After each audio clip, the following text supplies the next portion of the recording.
Hello, folks. Welcome to the Genuinely Interested podcast. My name is Roy Bensby, and this week I have on Vince Beiser, who is the author of The World in a Grain, The Story of Sin and How It Transformed Civilization. I thought this book was unbelievable. It's a topic I never really thought about, and I think most people don't think about either. I consider myself an environmentalist. I care about the environment, but it's one of those things that you never really hear about. There's not really any documentary that mentions anything about it. You hear about fracking, plastic pollution, overfishing, soil erosion, et cetera, but you don't really hear about how important sand is in every facet of our day-to-day. So I thought it was pretty amazing to hear about the importance, the history, how it came to be, how it is actually crucial to our modern innovation and modern life and modern convenience and technology and everything around us. So it was an amazing book, honestly. And, I was happy to have Vince on and to talk about this because it is a finite mineral. And we, like he says on the podcast, we can't just use any sand. So there's specific sand that we have to use for our industrial needs.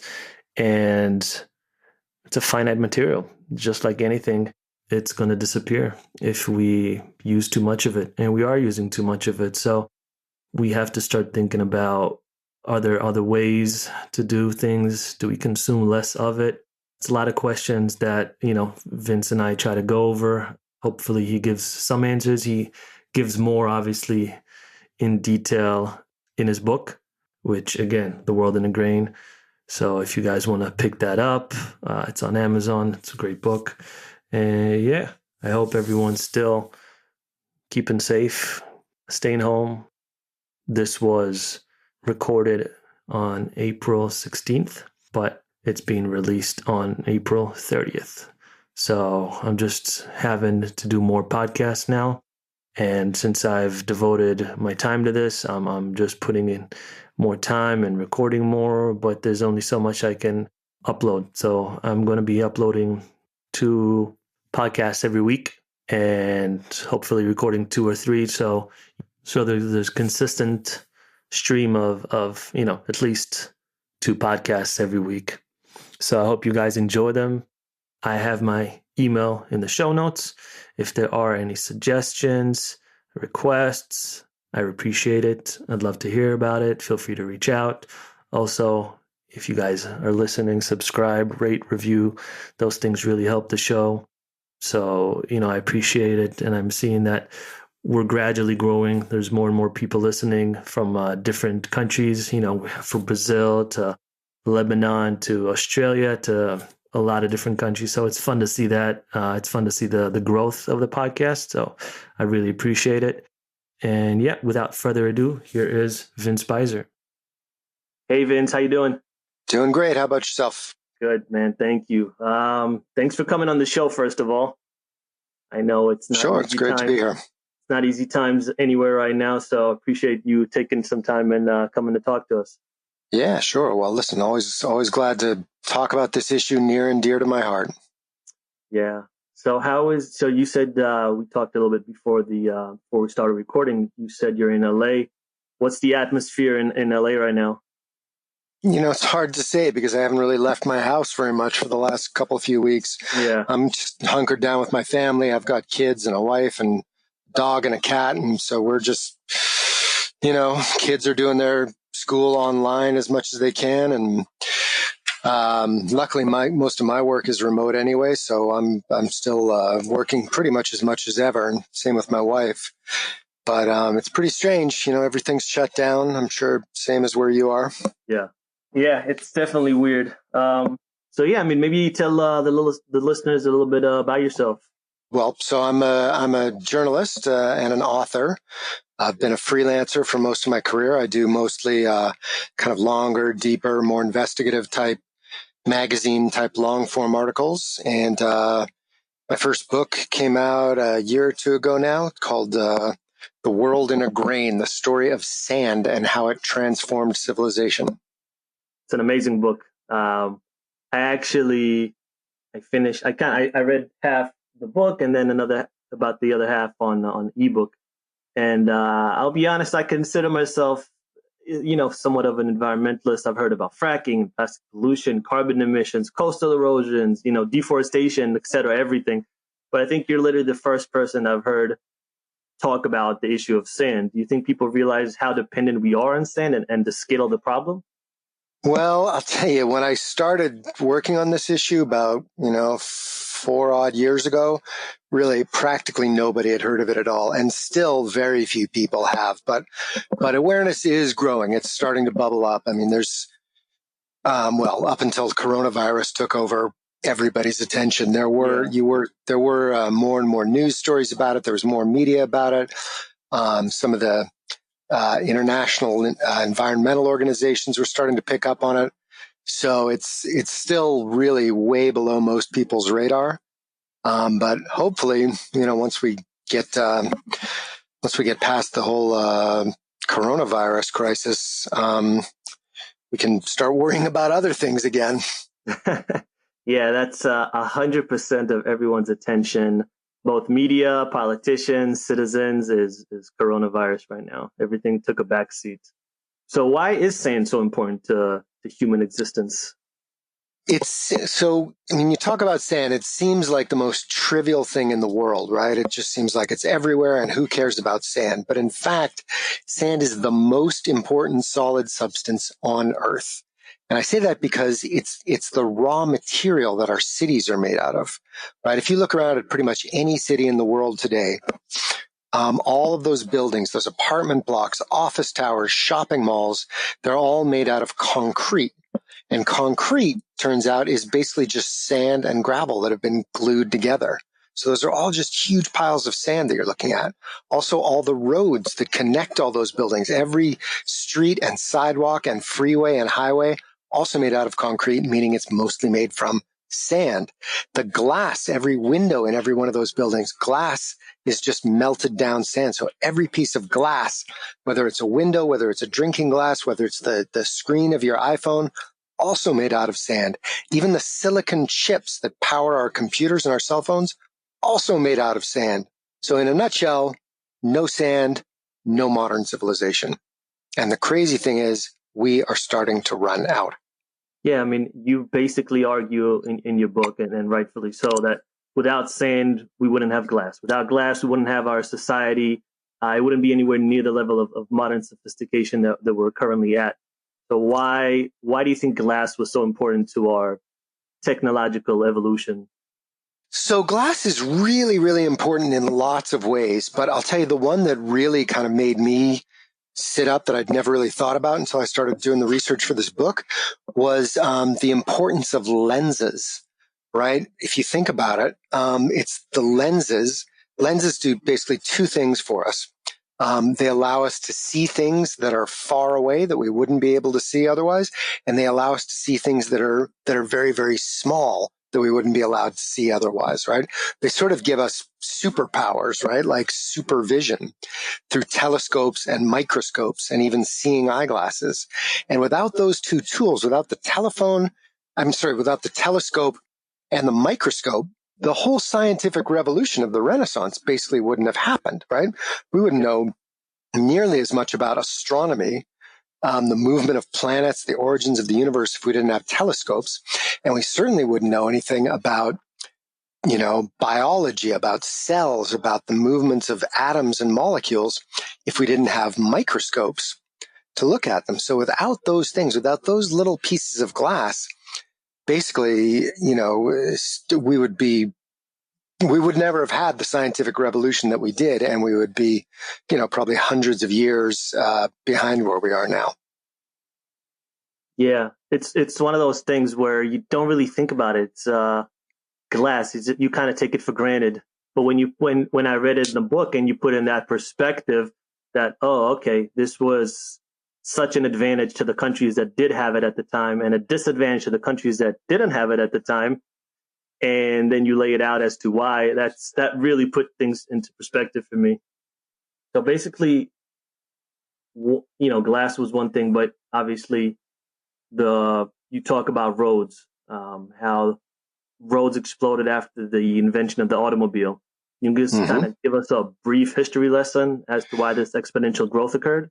Yeah. So another really fascinating thing that I had never really thought about before, but up until about 100 odd years ago, there were almost no paved roads at all in the United States or really anywhere else, because people got around by boat, they traveled by river, and on land they traveled either by train or by horse, right? So roads were kind of an afterthought. And most of the roads and the streets within cities were unpaved, which meant that, in the winter and whenever it rained, they'd turn into mud and really slow things down. Um, and it was really the invention of concrete that sort of happened, in the late 1800s that made people realize, we could start putting this stuff down on our roads, and our roads would be a lot more effective. They'd be a much more useful way to travel around on. But that didn't really catch on until it was sort of married up with another invention that came along at almost exactly the same time, which of course is the automobile, the car, right? The car gets invented in the around about the 1890s and really takes off. Everybody wants to have a car, but you can't drive a car on a muddy, rutted, bumpy road. It's really, really hard. So all of a sudden you have millions of people owning cars suddenly clamoring for smooth, usable roads. And it just so happened that concrete had sort of come along at almost the same time. So those two things together caused just an explosion in road paving. We went from having, at the beginning of the 1900s, there was barely over 100 miles of paved road in the entire United States. And within 10 years, that number had grown by thousands and thousands of miles. And of course, it's just kept growing ever since. All through the decades, and especially when the interstate system was built up in the 50s to now, where we have, of course, millions of miles of paved roads. And those roads have completely changed the way that we live, right? If you think about, the sort of basic American model of cities with suburbs around them, that would have been impossible without paved roads to enable people to drive their cars back and forth from the suburbs to the cities. So in a very real way, roads didn't just make life easier, they completely changed how we live. And there was a lot of pushback, right? Initially, when they started to pave these roads through these cities and states. Well, yeah, what happened was, so in the 1950s, after the Second World War, or I guess starting really in the late 40s, President Eisenhower, Dwight D. Eisenhower, who was president at the time, he had this idea. He was like, we're going to have, what we really need in this country is a system of roads, interconnected roads that will allow you to travel all over the country, right? A single unified network of highways that'll take you from coast to coast, north to south. Mm-hmm. So seemed like a great idea at the time, they thought. But there were a lot of problems with it. So we're talking about the interstate system that we all know. But basically, Eisenhower got together a bunch of planners who looked at, all the cities that they wanted to connect. And they said, okay, easy. The simplest way, the most efficient way to connect all these cities, we'll just run a, 4 or 6 or 8 lane highway right through the middle of Baltimore, right through the middle of Philadelphia, right through the middle of Salt Lake City. And that they did that in a lot of places, and it had a lot of really terrible effects. One thing is they built a lot of the roads went into lower income communities and communities of color, right? Where African American folks and Latino folks lived. People who weren't as able to put up as much of a fight about these things. And those neighborhoods were just destroyed. They were sometimes literally paved over. And in a lot of cases, they were split, right? You've got this giant elevated freeway suddenly running right through the middle of your neighborhood, cutting it off from the rest of the city, which meant that those communities really were cut off from their sort of economic lifeblood and really started to wither. So after this had been happening for a while, people really started to fight back. And there was a lot of, like you said, pushback, a lot of demonstrations and folks organizing and trying to keep those freeways out of their communities. And you can see places where they succeeded and where they didn't, right? I mean, places like,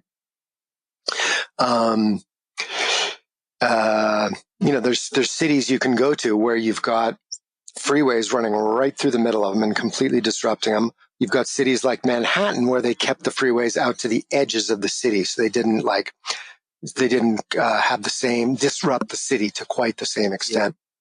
Yeah. I mean, I guess that kind of still happens today, right? They'll put oil refineries and they'll go fracking and they'll just put usually horrible industries in cities or in areas where people really can't give too much of a fight. Yeah, exactly. It kind of still happens. Oh, absolutely. All the time. So what are some ways that these companies extract sand, and what's a preferred sand? What's a usable? So there's lots of different kinds of sand. And like I said, we use sand for lots of different things, for glass and for silicon chips and so on. But what we mostly use sand for, the number one thing by far that we use sand for is concrete. Mm-hmm. And for concrete, you don't really need any kind of really special sand. You need the kind of, the sand that you'd see on a beach or, in a sand lot somewhere.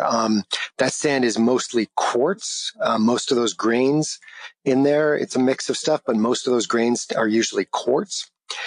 And this is part of why concrete is such a widely used and such a popular building material, is because you can find that stuff pretty much everywhere in the world, and it's easy to get. It's pretty cheap to get. But the problem is when you're digging up the quantities that we're digging up in today's world, it can cause massive environmental damage. So to give you an idea, we use about 50 billion tons of sand and gravel every year. That's enough to cover the entire state of California every single year. Wow. Yeah. And and like I say, when you're pulling up that much of anything, it's going to cause some real damage. So one of our main places where we get sand is rivers. There's lots of sand on the bottoms of rivers, on river banks, and on floodplains next to rivers, places where, over the centuries, rivers have overflowed their banks and left sand behind, or they've changed courses over the years. So when you go pulling sand out of a river, which is probably the number one way that we do it, it's easy to do, right? You just put a barge out in the middle of the river, drop a big suction pipe down to the bottom of the river, basically just like a big straw, and just suck all that sand up from the bottom of the river onto your boat. You're good to go. But when you do that, a few things happen. One is anything that was living down on that river bottom, you have just annihilated its habitat, right? Whatever kind of fish or shellfish or plant life was down there, you've just wiped them out.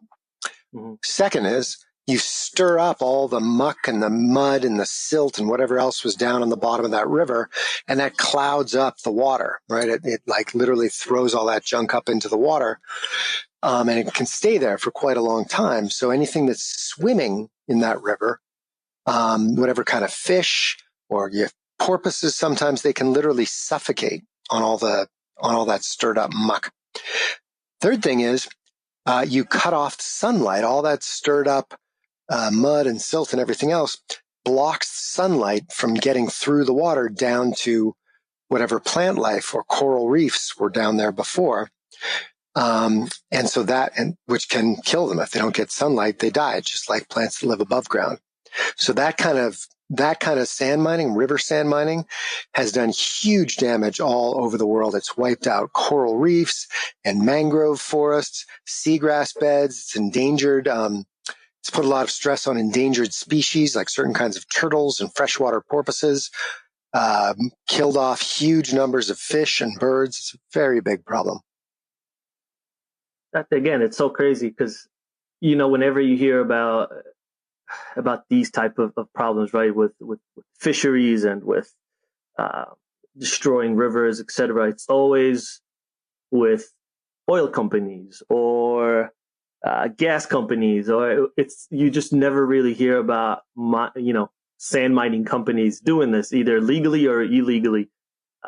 So it's so crazy when I read in the book. I'm like, wow, this I literally have never heard about this before. Yeah, it's wild. I mean, most people really have no idea. I should say, I mean, in some places, like in India, for instance, where they have a really, really severe problem with sand mining, and where it's gotten so bad that um, armed gangs have actually taken over a lot of the trade and are killing people, just like gangs do everywhere.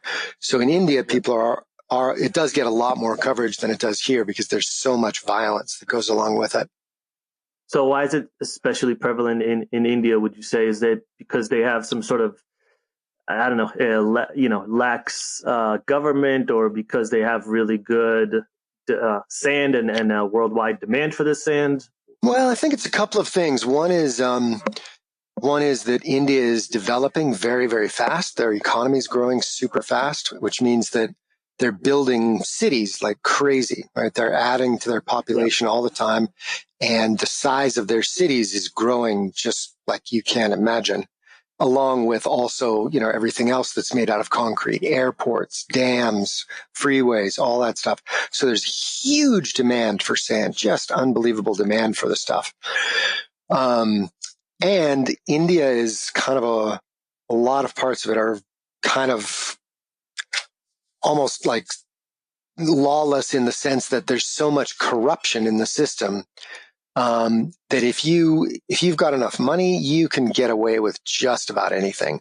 So if you want to go in and illegally dig all the sand out of a river, it might be against the law, but you just pass around enough bribes to the right police officers, the right government officials, you can pretty much get away with it. How was that a scary moment that you had when you guys went to that sanding mine operation in India? Yeah, I mean, I was there. As I talk about in the book, the first the first case that really got me started on this whole investigation was the murder of one particular farmer in a little village about an hour south of Delhi.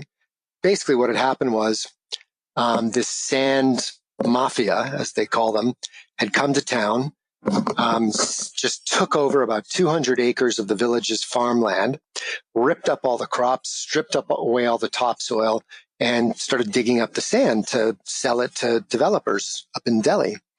So this guy, Paliram Chauhan, he was sort of a kind of a local leader and tried to get them to stop. He organized demonstrations and he went to the police and he went to the courts and the media, but he just couldn't get any traction, like I said, because there's so much corruption in the system. But he did kind of get under their skin. He was sort of getting in their way. So at a certain point, the sand miners took this guy aside and said, look, you're really starting to annoy us. Cut it out or we're going to kill you. But he didn't stop. He kept it up. And just a few days after they threatened him, 3 guys showed up at his house, burst in, and shot him dead. Wow. Yeah. So when I got started, I was investigating that murder. When I talked to his to his widow and to his son and to his family, got the whole story, and then I went out with his son to the sand mine that had started all the trouble in the first place. And while we were there, much to our dismay, we ran right into kind of the head sand mafioso, the guy who had told Paliram Chauhan that he was going to kill him. And there was a pretty tense few minutes there where it was him and a few of his goons and me and Paliram Chauhan's son and this driver that I'd hired out of Delhi, with us saying, with him saying, like, you got to give us your film. You are not leaving here. And with us saying, yes, we are. And finally, we literally just dove into the car and stomped on the gas pedal and took off. Oh, wow. So, that must have been hairy, right? Yeah, that was stressful for sure. For sure. But listen, I mean, it was a stressful moment for me, but Paliram's son, he still lives there. He still lives in this village where these gangsters are still active. I mean, that guy's a real hero. He's still speaking out against them, still trying to get somebody to do something about it. That he's really taking a lot of risk on. Me, I was at risk for, 5 minutes. He's, at risk all the time. So. And I mean, is there any traction? Is there some momentum that he's gaining? No, it's in the courts. I mean, the guys have been charged. The guys who threatened his father have been charged, but the courts in India work very, very slowly. And again, like many people told me, if you've got enough money, you can slow things down even more. So last time I checked in, which was a few months ago, it was still, nothing had happened basically. Wow. Well, I hope that, he gets justice. Yeah. That's unfortunate. So in the book, you mentioned, just we're going to switch it a little bit, that China used more cement in the last 8 years than the U.S. has used in the whole entire 20th century. And, I thought that stat was just mind blowing. And China, obviously, with their economic boom, kind of a bit similar to India, is basically plowing through so many different types of resources without much care of the way they extract it or dispose of it. It's obviously not the most sustainable, especially since they have, I can't remember the number, but it's in the millions of people moving from rural areas into cities each year. How long can they actually sustain this? I mean, they have to get these, minerals from across the world. So how long? Well, that's a good question. But for quite a while. I mean, the problem isn't so much getting the minerals. The problem isn't so much the supply of sand. The problem really is the damage that's being done by extracting it. Right? There's lots of sand in the world. I mean, it's actually the most abundant thing on the surface of the planet. But the problem is, it's very much like what's happening with the oil and gas industries. There's still a lot of fossil fuels left in the planet, but the stuff that's easy to get is pretty much tapped out. And so we're having to go further and further and do more and more damage to get at the stuff that's left, right? So that's why we're doing things like fracking and deep sea offshore oil drilling to get the oil we need, which is way more destructive, much more expensive, much more difficult than what we had to do 50 years ago. Well, the exact same thing is starting to happen with sand, where the stuff that's easy to get, that's close to the cities where you want to use it, that stuff is increasingly gone. And so we're having to go further and further and do more and more damage to the environment to get at what we need. But they need specific sand, right? They can't just go and set up operation in the Sahara Desert and start extracting all the desert sand. Right. That's a very good point. We can't use desert sand at all, which always, is such a terrible irony, because people always ask me, well, like, there's all this tons of sand in deserts, right? Like you said, like in the Sahara and the Gobi, but believe it or not, all that desert sand is pretty much useless to us. And the reason is the grains are actually the wrong shape. See, desert sand has been eroded over thousands and millions of years by wind. Whereas that's made the grains kind of more rounded and smooth compared to the grains of sand that have been eroded by water, kind of grains that you find in the bottom of rivers or on beaches or on bottoms of lakes or even on the bottom of the ocean. Those grains, the water eroded grains, are much more angular. They've got more corners and sharp edges. So they lock together and form a much more stable structure. Whereas those rounded desert grains don't do that. It's like the difference between trying to build something out of a great big stack of millions of little marbles, as opposed to a stack of millions of little bricks. So the preferred sands are silica sands, right? Well, yeah. So, or is that for something else? Yeah. So silica sand. So let me just back up a quick minute. So, like I said, most sand in the world is quartz. And quartz is a form of silica, of silicon dioxide. Okay. Within the industry, they distinguish between construction sand, which is mostly quartz. So it's mostly silica based, but has a lot of other stuff mixed into it, whatever other kind of rock is around in the local geology, feldspar or flint or chert or whatever else.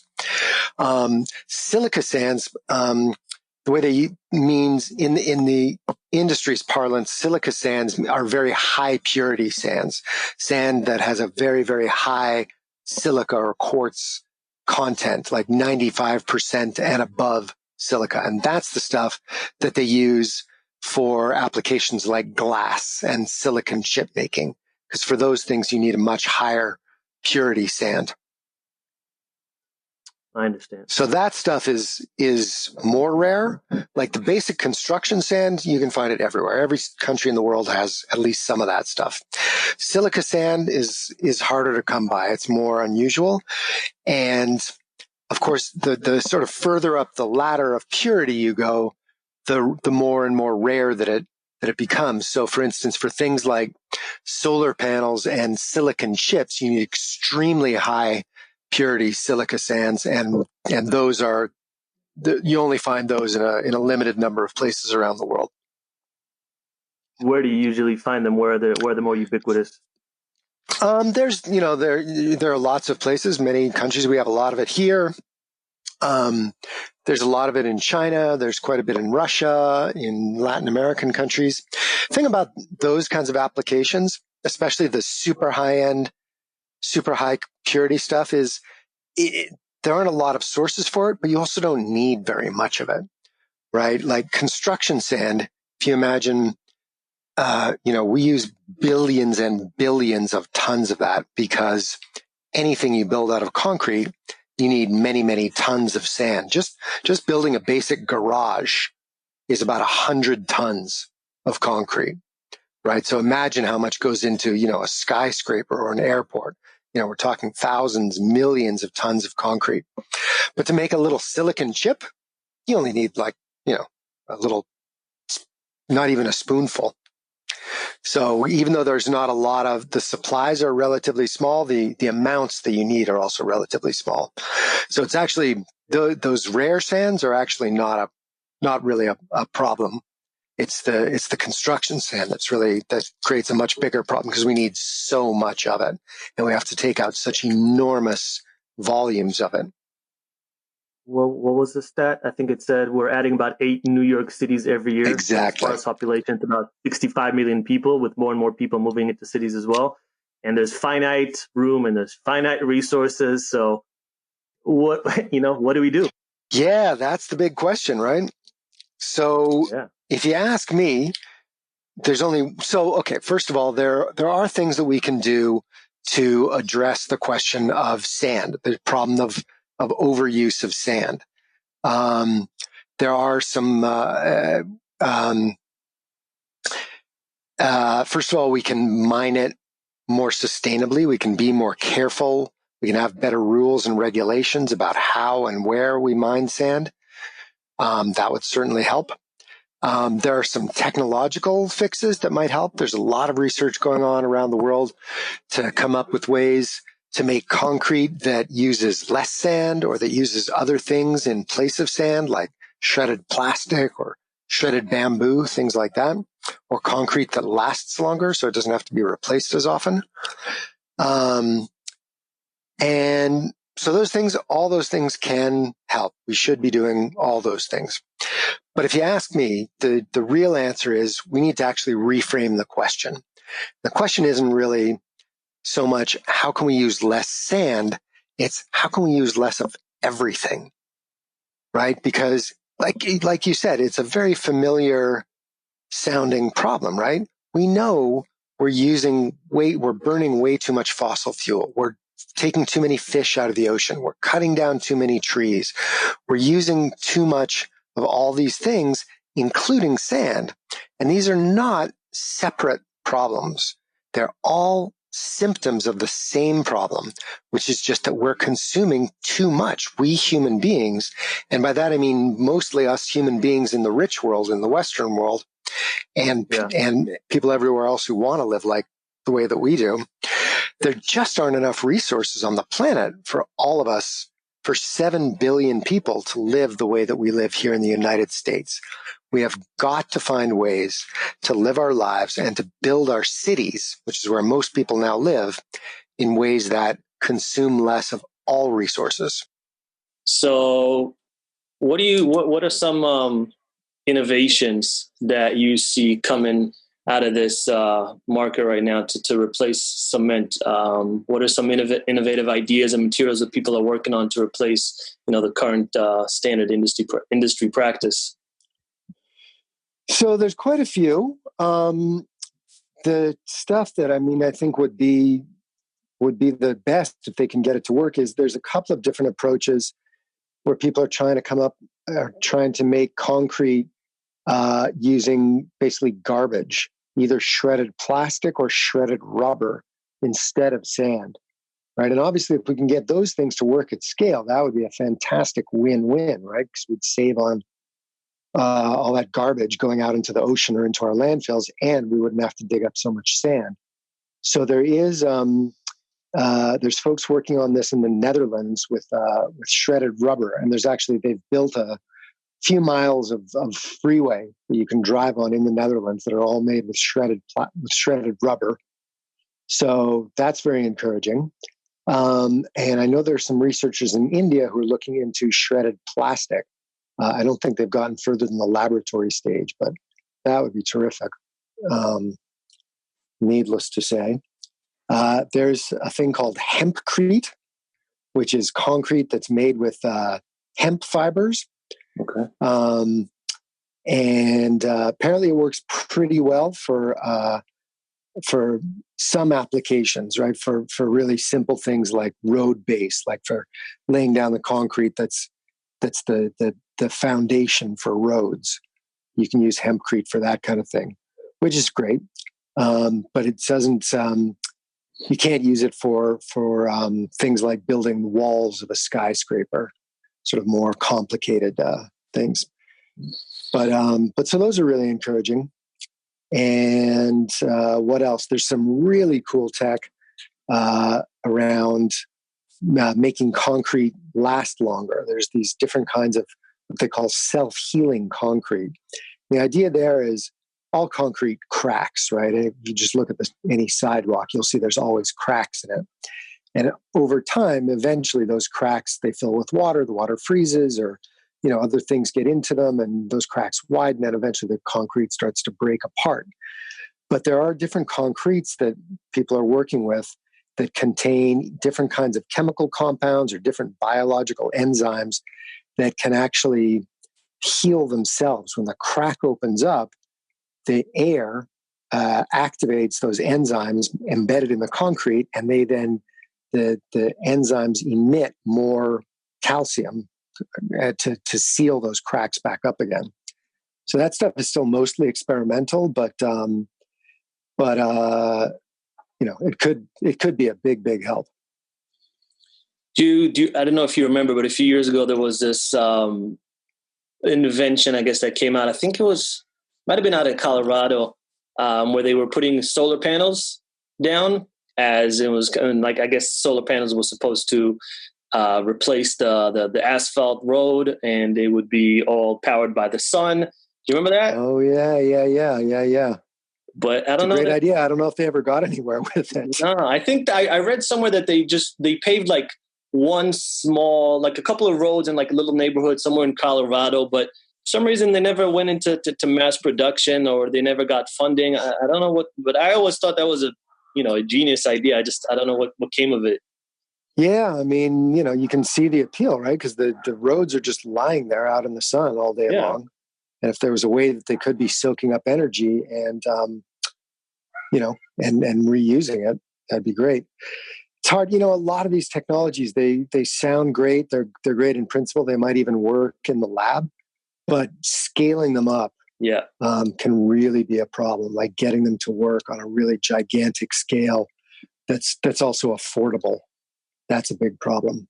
Because like we know how to make like these self-healing concretes, but it's expensive. They're much, much, much more expensive than just using regular concrete. So it's hard to, if you're a contractor or it's much cheaper for you to just use regular concrete. And even if you have to replace some of that concrete 10 years down the road, it's still a lot cheaper than using these new high tech things. So that's where a lot of these things stumble. Yeah. So I went on the Wired, and I saw that your first article was in March 17th, 1997. And it was basically an article, Rebuilding a Broken Society Online. And it was about Bosnia, how they want to put all the textbooks online. Do you remember that article? Oh my God, I sure do. Yeah, good for you doing your homework, man. Wow. Yeah. I mean, there was, I read, I couldn't read all of them. There were a lot, but I definitely read some. And I thought they were really, really interesting. So I was just interested to see how far back it went. And it went all the way back to 97. And it was an interesting article as well, obviously completely different times. Yeah. But how do you see, or how do you think journalism has changed? Do you think it's more partisan now than it's ever been? Do you think it's a little bit more infotainment maybe than it used to be? Wow, that's a big question. In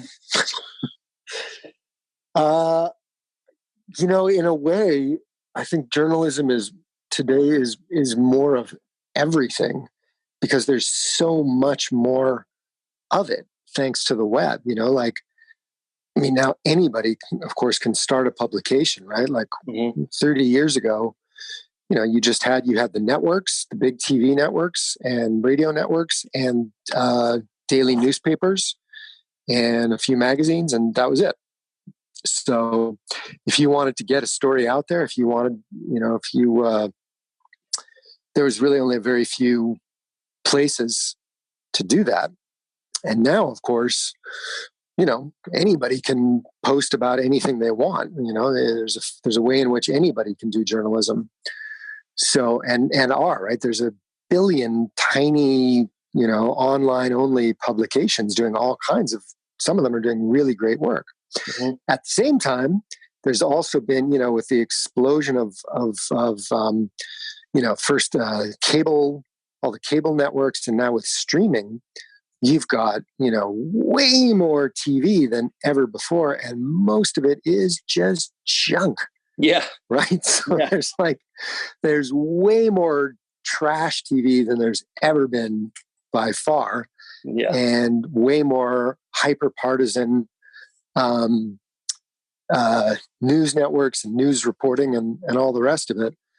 I mean, I think the biggest problem for journalism right now is what's happening to local newspapers. The things like, the national publications like New York Times and Washington Post, they're still doing okay. But local newspapers, the folks who, whose job it is to, find out when the local mayor is taking bribes, or when the city council member, gives a nice fat contract to his sister or something like that. Those newspapers they've been in a crisis for the last 20 years. They've been losing advertising to the internet, mm-hmm. and they've been shrinking and shrinking and shrinking. And now with coronavirus, a lot of them are definitely going to disappear. And that's going to be a very big problem, because it just means really like there's no watchdogs, right, in most cities. And if you're not in a really big city like New York or Los Angeles or Chicago, who is going to keep an eye on the powers that be? If you live in Nashville or Pittsburgh or Orlando, who's going to keep an eye on the city government, on the big developers, on the whatever big corporations are in your city? It's not going to be bloggers. It's not going to be, Twitter influencers. Yeah. I mean, that's also something I think most people don't really pay too much attention to, the local news. Yeah, that's probably not something that most people put emphasis on, especially, like you said, with the internet, the barrier to entry is very low. Everyone can have a quote unquote media outlet, open a YouTube channel and talk about their opinions. It's good on the one hand, there's more information out there and people can express themselves. But the problem is when it seems like everyone's on the level playing field. When Alex Jones and some blogger and the New York Times is looked as, no, but he said this and they said this, but who knows which one is right. That's when, public discourse kind of goes down the drain when people think that these two, outlets are on the same level. So yeah, absolutely. It's a bit unfortunate. Well, Vince, I know you have to go. I don't want to take too much of your time. I appreciate you coming on. For all the people that are listening, please make sure to check out The World in a Grain, the story of sand and how he transformed civilization. It's an amazing book, super informative. And yeah, is there anything, any upcoming projects, something you want to tell the listeners about? Well, I'm kind of, like everybody else, my head is full of nothing but coronavirus right now. So yeah. I'm working on a couple of stories for Wired about that. But yeah, it's really hard to focus on anything else. Yeah. So just look out for those. Hopefully, I saw that Kumo just said that he extended it to, I think it was May 15th, if I'm not mistaken. Yeah, May 15th. Yeah. Well, and that's the same date here, by the way. That's what they're telling us. Oh, really? So at least you got company. Yeah, right. Well, we're all in this together, like they said. So that's right. All right. So yeah, man. Thanks again, and sure. Well, thanks for having me on. Yeah, man. Not a problem. Stay safe, and we'll be in touch. Sounds great. All right. Talk to you later. Bye-bye.